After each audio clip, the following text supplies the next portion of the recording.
Middle class के लिए क्या आज से मुंह कर लिए बंदर की तरह। अरे ये कोई वित्त मंत्री का काम है।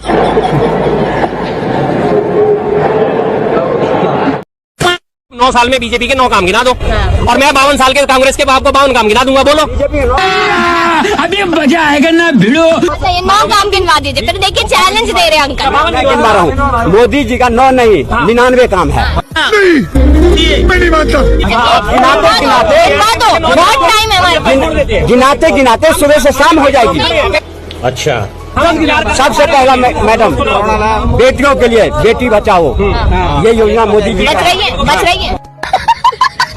बेटी बच रही है। बेटी बचाओ बेटी पढ़ाओ। बेटी बच रही है। क्यों नहीं बच रही है? अभी बता है भाई, अभी बता है कि बेटी बचाओ बेटी पढ़ाओ अभियान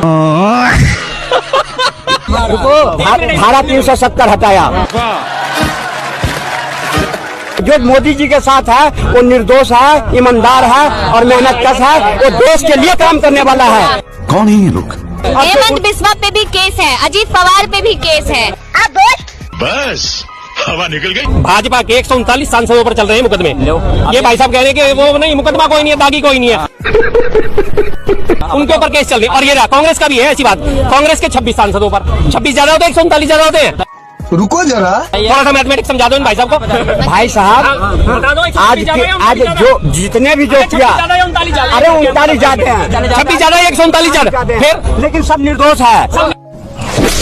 सुन के कौन है? वहां से ट्रंप से ईरान नहीं संभल रहा, यहाँ नरेंद्र मोदी ने चीन अमेरिका दोनों की बनती थोड़ी है। ईरान इजराइल इन दोनों की भी नहीं बनती। ठीक है, समझ गया। आपस में ये सारे कट्टर दुश्मन हैं और इन सबको भारत ने एक जगह इकट्ठा कर रखा है। साले का खोपड़ी तोड़ साले का। और सिर्फ इकट्ठा नहीं किया है बॉस, इनसे डील पे डील हो रही है। यानी नरेंद्र मोदी वो काम कर रहे हैं जो दुनिया में कोई सोच भी नहीं सकता।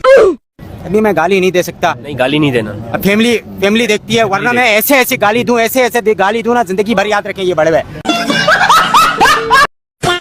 अगर एक सांसद ये बोलने लगे कि राम मंदिर हमने बनवाया है और उसमें आया हुआ दान का पैसा हम लूटें, खाएं, बेचें, कुछ भी करें, हमारा क्या उखाड़ लोगे?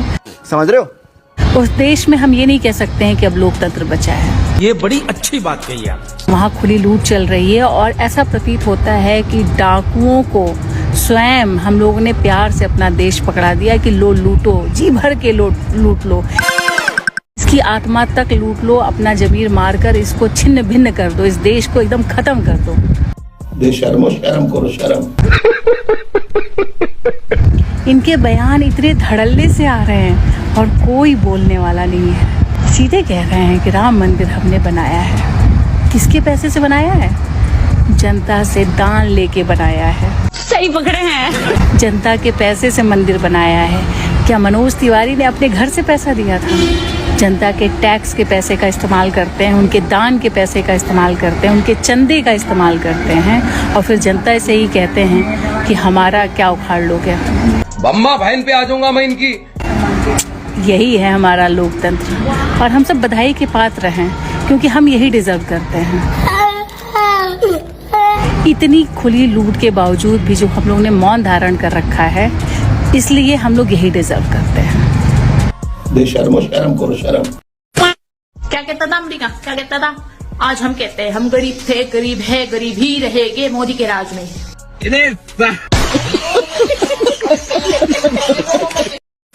पूछना ये था कि जब मोदी जी भारत को स्वर्ग बना देंगे तो हम लोग भारतवासी कहलाएंगे या स्वर्गवासी?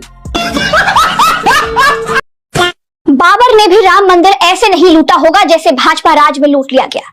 बाबर भी इतना बेशर्म नहीं था जितने बेशर्म, बेगैरत, जितने चुट्टे राम को लाने वाले निकले। बताइए, प्रभु श्री राम का मुकुट, माला, पैसा, कौड़ी सब लूट लिया गया।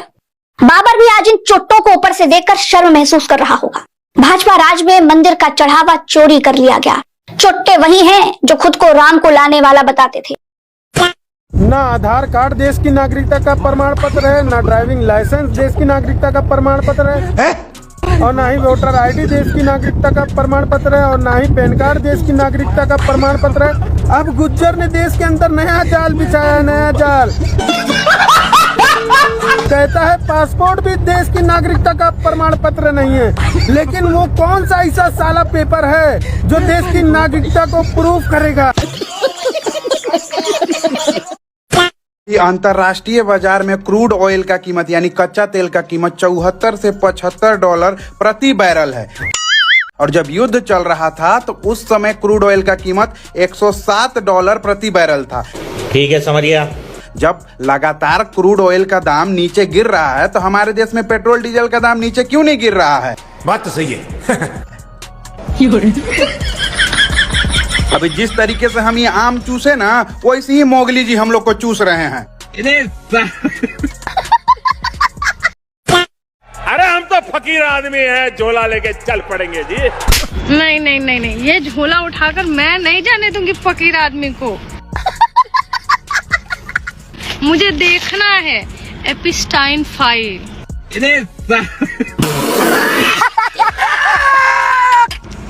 अडानी अंबानी बहुत राज है इस झोले में।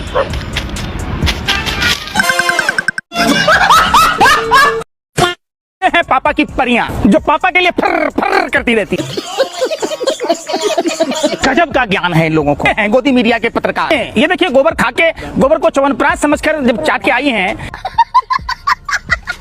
इनके दिमाग में इतना कोहिनूर है, इतना तेज। का अपमान कर रहे हैं ऐसे बोलकर आप ना। एक महिला का अपमान कर रहे हैं। पूतना का अपमान कर रहे हैं। महिला का कहाँ कर आप कभी मान फिर बात है, हम कह रहे हैं पूतना क्या कर रहे हैं, महिला का थोड़े ना कर रहे हैं। आप अगर पत्रकारिता कर रही होती, आप अगर सवाल पूछ रही होती, तब हम आपसे नहीं करते। मतलब पत्रकार नहीं, पूतना है। पूतना है। साहब धर्मेंद्र प्रधान का इस्तीफा नहीं ले रहे हैं। लगता है कि एप्स्टीन फाइल्स की एक कॉपी धर्मेंद्र प्रधान के पास भी है।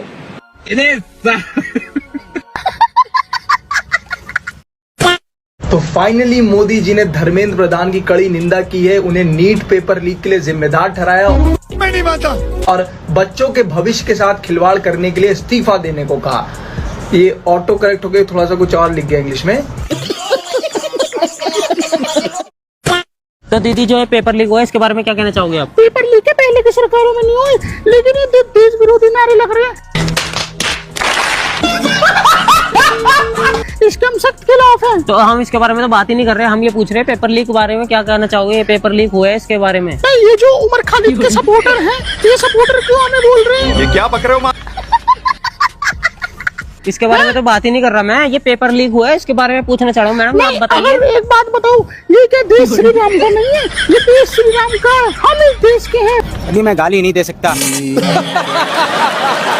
मैंने कब बोला आप इस देश के नहीं हो? ये पेपर लीक हो रहा है, इस मुद्दे पे बात की है ना। अगर मेरे घर में मुर्गा बन जाए बिना लहसुन के तो ये तो लेटेस्ट न्यूज है।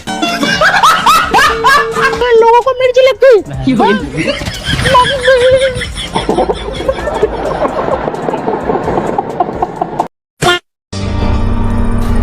आज ज्यादा परेशान लग रहे हो।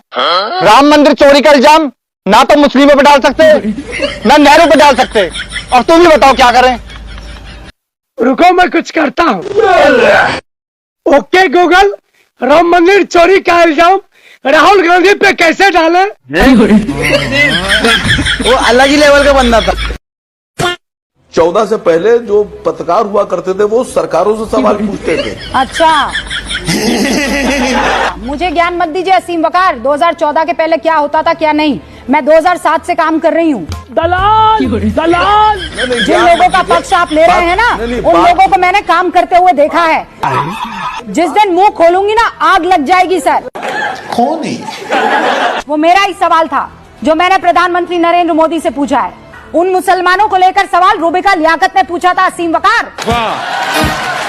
मैं ही थी जो जाकर पूछ रही थी। कोई सेंसेस बात नहीं। वो नक्काशे वाले सोफे पर बैठकर असीम वकार ने नहीं पूछा था, याद रखिएगा आप। अरे बहुत सस्ता सोफा है, ले सकती हैं आप। मैंने ये भी देखा है कि आम नहीं, आम चूस के खाते हैं या आम काट के खाते हैं। वो मैंने थोड़ी पूछा था। और गुठली कहाँ रखते हैं? गुठली कहाँ रखते हैं? आम और ये मैंने नहीं पूछा था। आपको नहीं, ये व्हाट्सएप पर आप इतना काम कैसे कर लेते हैं? नहीं, मैं बताती हूँ, अच्छे से बताती हूँ। आप इतना काम कैसे कर लेते हैं प्रधानमंत्री जी? पूछा था असीम वकार साहब। आप थकते नहीं है? नहीं।